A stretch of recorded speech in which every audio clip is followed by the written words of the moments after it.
Donc, tel était le comportement du prophète sallallahu alayhi wa sallam.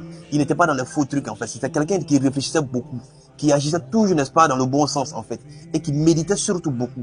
Et lorsqu'il a atteint ses 40 ans, lui-même il a constaté que ses nombreuses méditations antérieures ont élargi un grand fossé entre lui et son peuple. C'est-à-dire que quoi, ces méditations même ont fait que lui-même déjà il a commencé à s'éloigner. En fait, il a commencé à se séparer un peu de son peuple parce que, étant en fait qu'il n'était pas à l'aise. Voilà, c'est dans la méditation que lui retrouvait son confort. Donc qu'est-ce qu'il faisait? Il partait se réfugier dans la grotte de Hira, voilà, sur la montagne Jabal al-Nour.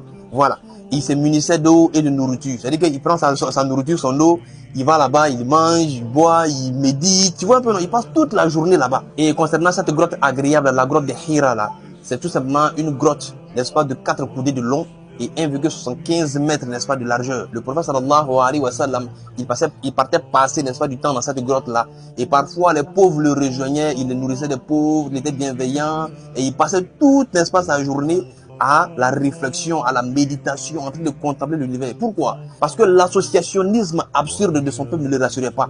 Quand il voyait son peuple, n'est-ce pas, se prosterner devant les idoles, il trouvait ça absurde en fait. Mais c'est quoi ça là même? Comment toi-même tu vas fabriquer statuettes, déposer devant ta fille te prosterner? Donc lui il trouvait que c'était absurde en fait, cela ne le rassurait pas. Donc il partait l'espace à pour aller méditer sur l'univers.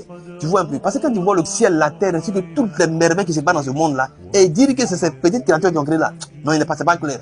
Il y a forcément un être suprême, puissant qui est au-dessus de tout ça.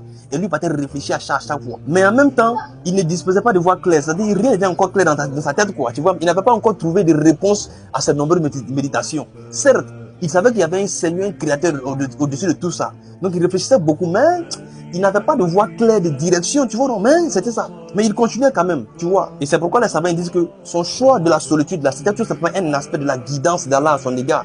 C'est-à-dire une guidance, n'est-ce pas, qui allait l'emmener, n'est-ce pas, à s'éloigner, n'est-ce pas, des tumultes de la vie, des tentations de ce bas monde, des préoccupations d'ordre terrestre, ainsi que des petites considérations que les gens avaient envers eux-mêmes, ainsi de suite, tu vois. Donc c'est comme si Allah subhanahu wa ta'ala était en train de le préparer, n'est-ce pas, face à une lourde charge qu'il allait porter, en fait. Et le prophète l'a continué. Et il passait même le mois de Ramadan vraiment dans cette méditation-là. Et il a même dit que pendant 3 ans, Allah l'a voué à cette méditation. Il est resté constant. Il méditait, il réfléchissait. Il cherchait vraiment une solution vraiment à tout ça. Parce que il se disait que non, cette petite créature ne peut pas faire ça. Il y a forcément un maître. Donc il réfléchissait en fait.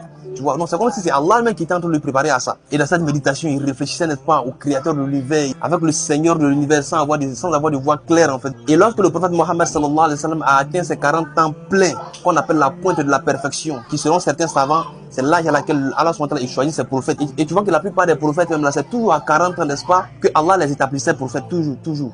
Mais il y a du sagesse derrière, et Allah seul le sait. Mais quand il a atteint vraiment ces 40 ans, où le grand moment arrivait là, il y a des indices qui se présentaient à lui. Et parmi ces indices-là, c'est qu'il ne faisait jamais un rêve sans que ce rêve-là ne se réalise. Tu vois un peu?